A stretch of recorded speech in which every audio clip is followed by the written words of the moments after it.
This morning, I want to talk about fighting the right battles in life, how to fight them, how to know which battles you should be fighting, because this is an important thing to understand. For the longest time in my life, I didn't understand it when people would say choose your battles. It was just in one ear and out the other. But now, God's helped me to understand it. And He's really helped me to understand it by reading the story of the Israelites when they were fighting for the promised land. And it's based upon the fact that every single battle that they fought, that the Lord told them to fight, and when they did what He said, they won.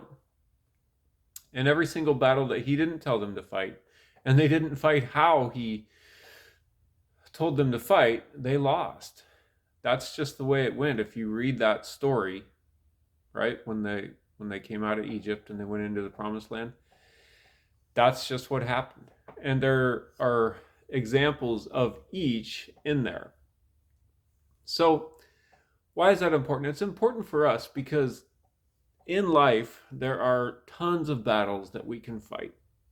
And you have to be fighting the right ones, because if you're not fighting the right ones, you're just spinning your wheels. Even if you're winning, even if you think you're doing good, God's up there going, "No, this is not the battle you should be. This is not the battle I've called you to fight." I've made this mistake. Of course, we've all made this mistake, right? I mean, sorry, I don't mean to speak for everybody, but most of us have made this mistake. I know I've made this mistake. So that's basically it. It's being in relationship with Him, listening to His voice, and knowing which battles He says to fight, right? Because there are any number of kinds of battles. Obviously, we're not out there swinging our swords. That's pretty rare these days, but just the nature of life, in this world, in this time, is there are battles to fight, right? Any, like, billions. So so you have to be living in relationship with Him to know which ones to fight and when and where and how and all that stuff. So, which brings up a great point, that the best fighters are always the best trusters. And this is illustrated by David, who was the best truster in the whole Bible as far as trusting God. And David was also arguably one of the best fighters in the Bible. I don't know if he was the best. Samson was probably better. Right? But it's not always a physical fight, right?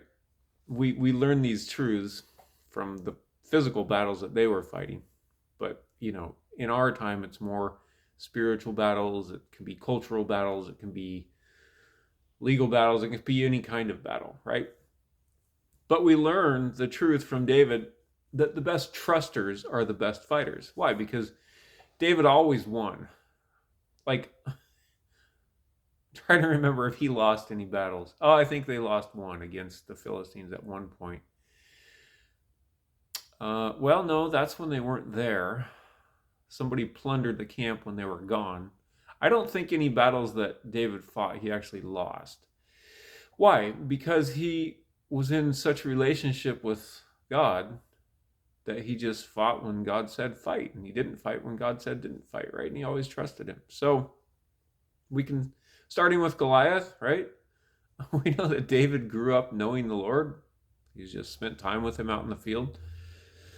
And so when Goliath came on the scene, he was just obvious. God was like, "Hey, would you go take down him just like you took down the bear and the lion? Please." Tired of his arrogance, right? And David's like, "Oh, absolutely."